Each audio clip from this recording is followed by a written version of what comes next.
안녕하십니까. OBS 뉴스 오늘입니다. 박범계 법무부 장관 후보자와 김진욱 공수처장 후보자의 인사청문회 준비가 본격화되고 있습니다. 문재인 정부의 검찰 개혁을 완료할 투톱이란 점에서 이목이 쏠리고 있는데요. 두 후보자의 인사청문회에서 쟁점이 될 사안 그리고 변수는 무엇인지 오늘 자세히 짚어보도록 하겠습니다.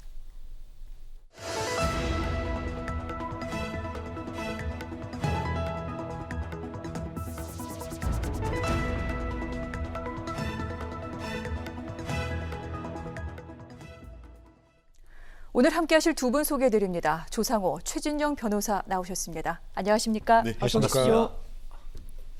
네, 그러면 먼저 박범계 법무부 장관 후보자부터 좀 짚어보도록 하겠습니다. 무엇보다 검찰 개혁을 어떻게 이끌어갈지와 더불어 윤석열 검찰총장과의 관계는 어떻게 설정해 나갈지가 아마 가장 궁금해하실 것 같은데 일단 윤 총장과 이 박 후보자 어제 각각 같으면서도 좀 다른 것 같은 메시지를 낸 부분이 있어서 이 부분 좀 소개를 해드리겠습니다.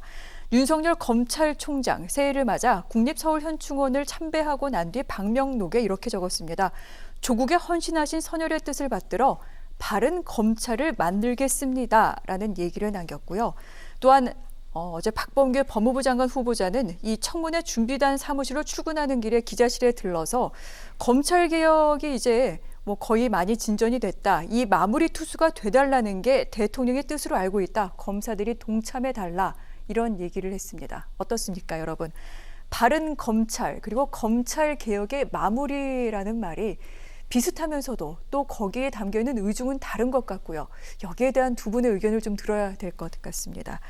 자, 아무래도 윤 총장과 박범계 법무부 장관 후보자 앞으로 관계 설정을 어떻게 해 나갈지 그 부분을 지켜보면서 이 검찰 개혁에 대한 의중을 좀 파악할 수 있을 것 같은데 추윤 갈등으로 인해 상당히 좀 민심을 많이 잃었던 만큼 초반에는 그래도 정면 충돌은 하지 않을 것이다라는 그런 관측이 많습니다.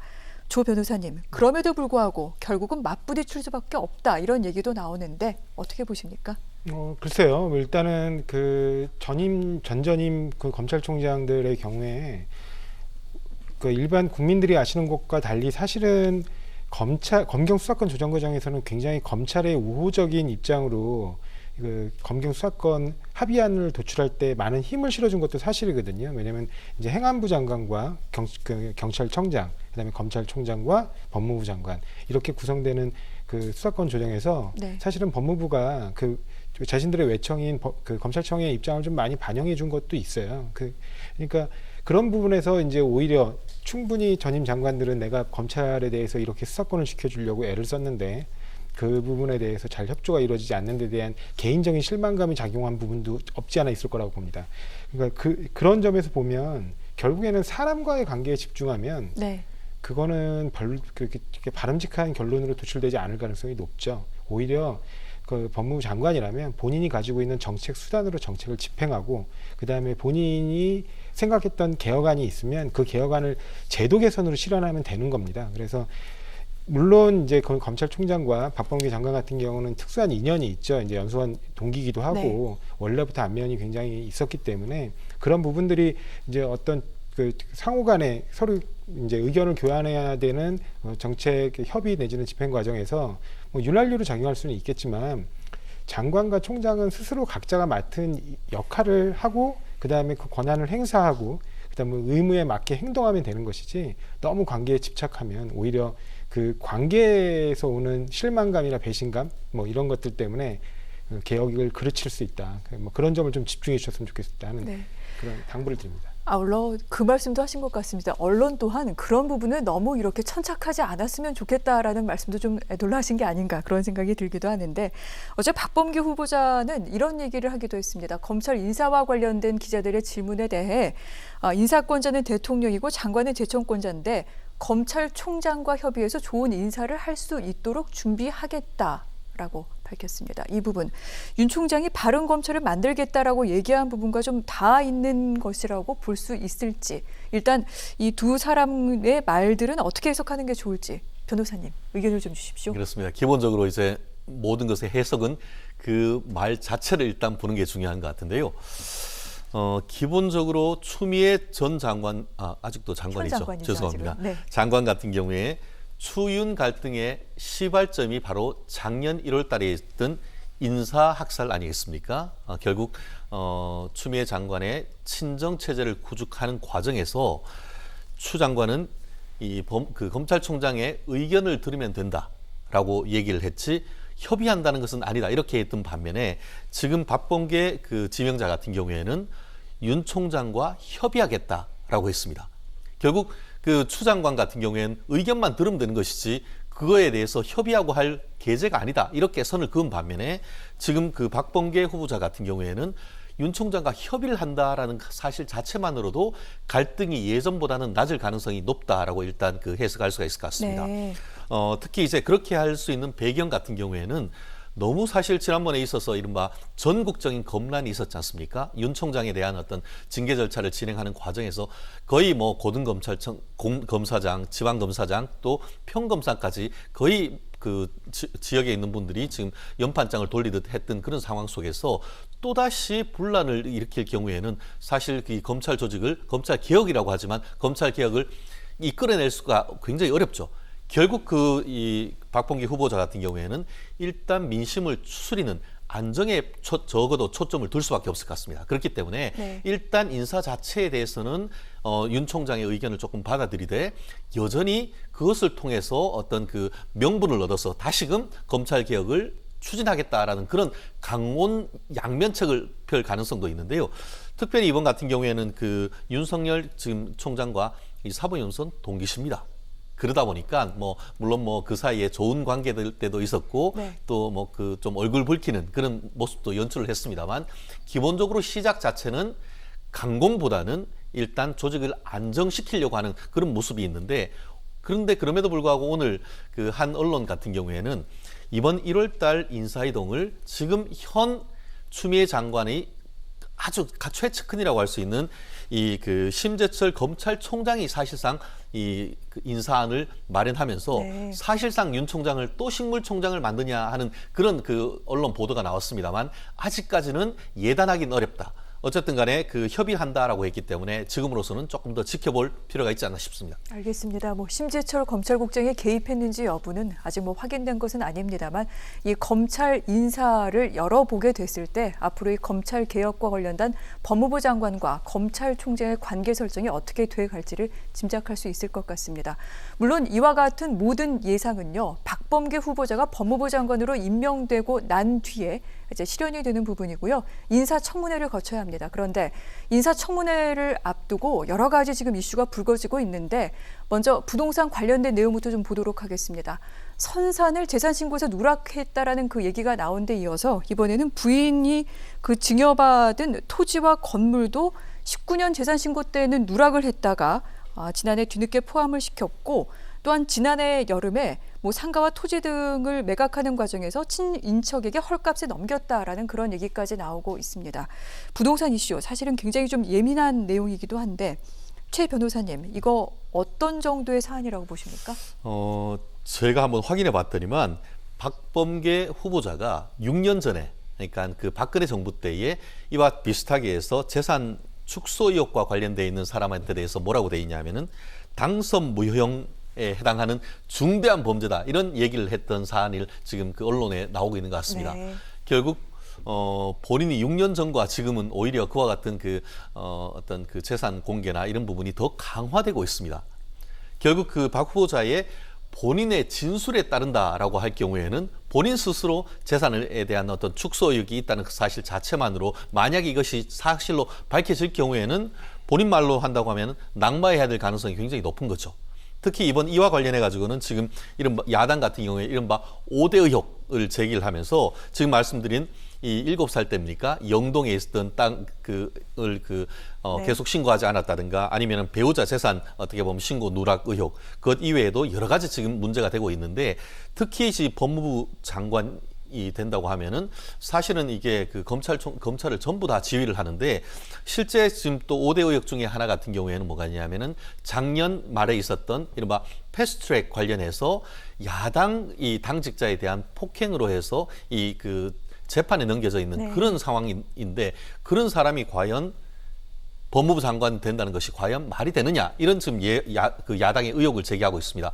다만 지금 같은 경우에는 상당 부분 의혹인 것이고 그것이 실체인지 여부에 대해서는 네. 지금 청문회를 통해서 하나하나 밝힌다라고 지금 말씀을 했습니다. 그런데 말씀드린 것처럼 그것이 의혹일 뿐이고 사실이 아니라고 한다고 하면은 깨끗하게 어떻게 보면 도덕성을 갖춘 사람으로서 지금 법무부 장관이 되겠습니다만 만약에 상당 부분 의혹이 사실로 밝혀진다고 하면은 과연 이것이 그 법무부 장관으로서의 영이 서겠느냐. 결국 그런 점에서 이제 그 야당 같은 경우에는 어떻게 조국, 추미애, 박범계를 이어서 이른바 데스노트에 올라올 사람만 계속 이렇게 국민들 앞에 이렇게 그 법무부 장관 후보에 올리느냐라는 지금 비판이 있는데 이 파고 지금 저 또한 이 박범계 네. 그 후보자가 어떤 식으로 지금 사실을 해명할 것인지 지금 좀 봐야겠는데 저도 단정할 수는 없습니다만 일정 부분 문제는 적지 않아 보인다. 저는 그렇게 보입니다. 그렇군요. 자, 패스트트랙 관련된 내용은 잠시 후에 더 자세하게 짚어보도록 하고요. 아무래도 이 부분은 조 변호사님이 많이 좀 설명을 해주셔야 될 것 같습니다. 부동산 이슈뿐만이 아니라 그리고 오늘은 또 폭행 논란이 불거진 내용이 있습니다. 고시생들을 폭행했다라는 얘기가 나왔고 이에 대해 박범계 후보자 측에서는 오히려 자신이 폭행당할 뻔한 일이다라고 얘기를 하고 있는데 이 부분 진위는 좀 밝혀졌습니까? 뭐 사실은 그 앞서서 지금 최재형 변호사님 잠깐 그 미량 하고 뭐 그다음에 이번에 미량 선산 문제하고 뭐 그런 부분 말씀하셨는데 이렇게 선산 같은 경우 그다음에 또 특히 자신이 고위공직자로 재산 등록을 했던 건데 나중에 오히려 그 선거 때 등록을 누락하는 경우 그런 경우에 무혐의 처분 나온 사건들이 굉장히 많습니다.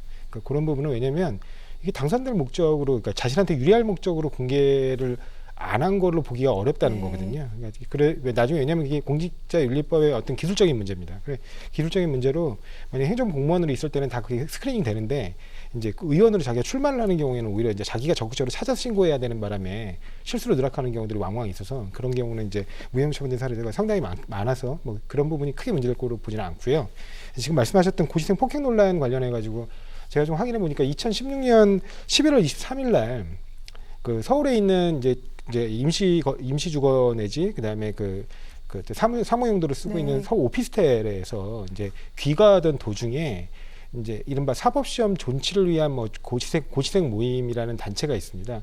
굉장히 보수적인 색깔의 어떤 고소고발 같은 것들을 많이 진행했던 그 단체인데 그 단체 모임 소속원들이 이제 그 집 앞에까지 와서 그때 이제 차로 이제 이동해갖고 그 사람들이 왔는지는 몰랐겠죠.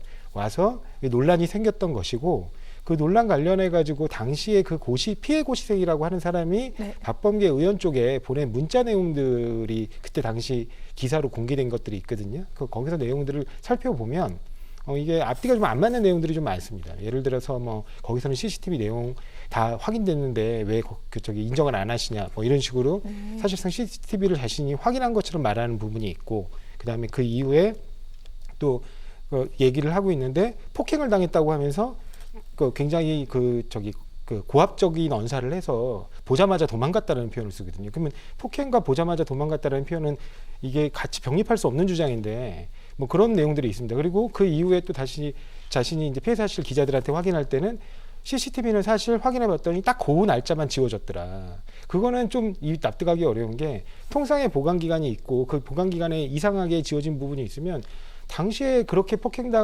유력 정치인에게 폭행을 당하고 그렇게 CCTV까지 지워진 내용들을 확인했다면 이제 당연히 형사고소를 해야 되는 거잖아요. 네. 근데 또 그런 거를 전혀 진행한 바가 없거든요. 그래서 그 말의 진위가 어디까지인가 그 부분에 대해서 많은 의문이 남고요. 오히려 당시에 그 벌어질 때 그 고시생이 보낸 문자 내용을 보더라도 박범계 의원 쪽에서 비서관을 시켜서 당시 사진을 다 촬영하라고 한 내용들이 나오거든요. 그리고 얼굴을 알아보게끔 재촬영해라. 네. 나중에 법적 조치를 진행하려고 준비를 했던 모양입니다. 그런데 그러니까 그런 내용들을 본다면 박범계 의원이 해명한 것처럼 본인이 폭행당했다라는 주장도 나름 그 당시 정황으로 볼 때는 설득력이 있어서 그거는 좀 봐야 될 것 같습니다. 저는 알겠습니다. 사실관계를 짧게만 말씀드리고 네. 싶은데요. 말씀하신 것처럼 그 고시생 폭행 의혹과 관련해 가지고는 녹음 파일이 있습니다. 네. 거기에서 그 소리 남든 것 거기고 그 누구 목소리도 확실히 되는 물적 증거가 있기 때문에 과연 그거에 대해서 박범계 의원이 제대로 해명할 수 있을지에 대해서는 사실 걱정되는 부분이 없지 않습니다. 나아가 아까 재산 축소 의혹과 관련해서 마치 그 보좌진이 재산 신고하는 과정에서 누락한다고 했는데 제가 알기로는 그 조 변호사님도 그 지난번 공직 그 선거에 좀 후보에 나오기로 노력한 적이 있는 것으로 제가 알고 있었는데 재산 등록을 옆에 있는 사람이 도와줍니까? 자기가 직접 다 합니다. 그렇기 때문에 거기에서 누락하기가 사실 쉽지가 않고 나아가 이번 같은 경우에는 그 야당이나 여당이나 이번에 그 선거가 끝난 이후에 이 그 재산 신고와 관련해서 누락된 것에 대해서 재판에 넘겨졌습니다. 그렇기 때문에 그런 점에 있어가지고 과연 이 부분이 법률적으로 자유로운가?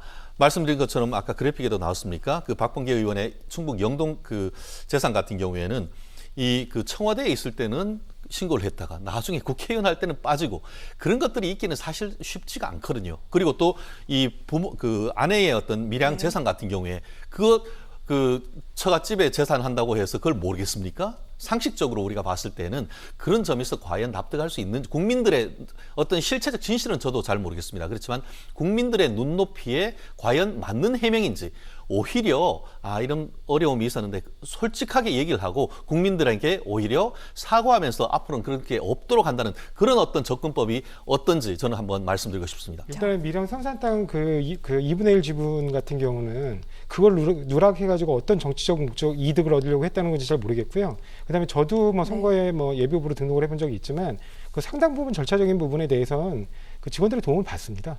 그다음에 그 외에도 아까 말씀하신 것처럼 밀양 땅 같은 경우도 마찬가지로 밀양 땅이라 이제 건물 그거 관련인데 그 아내가 상속받은 거거든요. 그 해에는 누락했고 오히려 본인이 이제 선거 출마할 때 이제 준비하면서 문의를 했을 거 아닙니까? 그러다 보니까 이런 부분이 누락됐구나. 그래서 그 부분을 바로 선거할 때는 정작 신고를 했거든요. 그래서 지금 이렇게 그 부분 관련해 가지고 제가 21대에도 정확히 임명직 공무원으로 있을 때 신고했다가 오히려 선거 출마할 때 그 누락한 부분에 대해서 혐의 없음 처분 나온 분들이 몇 분 있어요. 그리고 이번에 기소된 분들은 그 부분이 고의성이 충분히 증명이 됐기 때문에 몇 분이 기소된 것이지 꼭 그렇게 실수로 누락한 부분들이 전부 법적으로 문제되지는 않습니다. 자, 이 부분은 청문회에서 어떻게 소명이 될지 한번 기다려보도록 하겠습니다. 한 가지 더 짚어야 될 내용이 있습니다. 법무부 장관이기 때문에 법적 관련 사안 등등에 대해서도 좀 이슈가 되고 있는데 앞서 말씀하셨던 패스트트랙 사건으로 지금 형사 재판을 받고 있는 피고인이 법무부 장관이 될 수 있겠느냐라는 그런 얘기입니다. 자, 뭐 야당 측에서는 이거에 대해서 상당히 좀 문제를 제기하고 있는데 어떻게 봐야 될까요, 변호사님? 이 패스트트랙 관련해 가지고 조금 뭐 제가 좀 이해할 수 없는 부분은 지금 그런 국민의힘의 논리라면 국민의힘에 있는 국회의원들 중에 패스트트랙으로 기소되신 분들은 전부 다 옷 벗으셔야 돼요. 그다음에 또 이번에 출마를 준비하고 계신 나경원 의원 같은 경우는 서울시장 자리가 어느 자리입니까? 선출직 공직자로서는 대통령이 다음 등하는 자리예요. 그리고 당연히 국무회의에 장관직 신분으로 국무회의에도 참석을 하게 되어 있고 그리고 되게 굉장히 중요한 고위공직을 맡고 계신 국민의힘 의원들은 더 중대한 혐의, 회의방해 혐의까지 추가돼가지고 폭행뿐만 아니라 그래서 기소돼 계시거든요. 그리고 재판이 진행 중이고. 근데 그런 부분을 문제 삼는 건 정말 오히려 문제가 있다고 보고요. 본인을 좀 돌아보셨으면 좋겠습니다. 그다음에 두 번째는 그분 같은 경우가 지금 폭행인데 결국에 근데 그 검찰의 논리라는 건 결국에 쌍방 폭행이라는 거거든요. 양측이 회의를 방해하고 있는데 그 회의 방해하는 그 회의장을 뚫고 들어가는 과정에서 쌍방이 서로 폭행이 이루어졌다는 의미인데 그게 정당방위가 아니라면 어떤 게 정당방위입니까? 국회에서 일을 하기 위해서 법안을 준비하고 그뿐만 아니라 패스트트랙이라는 절차를 거쳐가지고 그렇게 수많은 유예기간 거의 300일에 가까운 유예기간을 두고 그렇게 회의를 진행하고자 했는데 결국에 마지막에 가서는 그것조차도 봉쇄하면서 물리적으로 막고 방해하고 그 다음에 기물 파손하고 스크럼을 짜갖고 들어가지도 못하게 하는 그 상황을 뚫고 들어가는 과정에서 벌어지는 일인데 그러면 그렇게 물리적으로 방해를 하면 국회의원들은 전부 밖에 나가 있어야 됩니까? 일을 안 합니까? 이제 국가에서 중대사들이 지금 진행돼야 되는데 손을 놓고 있어야 되나요? 그러면 아마 국민들이 그럴 겁니다. 놀고 먹는다고. 그러니까 그렇게 일을 하기 위해서 들어가는 과정에서 오히려 폭행을 당하는 걸 방어하고 본인들의 직무 직분에 충실하기 위해서 하는 과정에서 벌어진 일인데 그걸 이른바 여야의 어떤 균형성, 형평성을 맞춘다는 의미로 여당 의원까지 공동폭행 내지는 쌍방폭행으로 기소를 한 사건인데 그 정당성을 인정하기는 어렵다고 봅니다. 알겠습니다. 청문회에서도 분명히 이 부분에 대해서 문제 제기가 있을 것으로 보이는데 어떻게 박범계 후보자가 여기에 대해 설명을 할지 그 부분도 지켜보도록 하겠습니다. 아무래도